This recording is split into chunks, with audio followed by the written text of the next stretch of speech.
નમસ્કાર દર્શક મિત્રો, કચ્છ કેર ન્યૂઝમાં હું આપની સાથે છું યશવી મહેતા।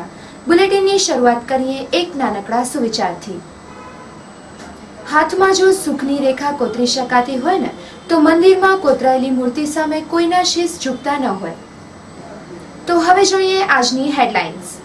ઉરીમાં શહીદ થયેલા જવાનોને જિલ્લા કોંગ્રેસ દ્વારા શ્રદ્ધાંજલિ।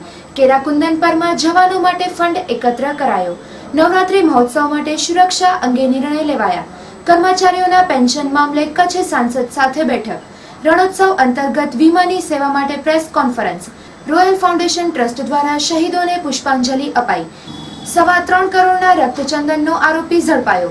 કેરા ગ્રામ પંચાયતે સફાઈના નામે મીંડું।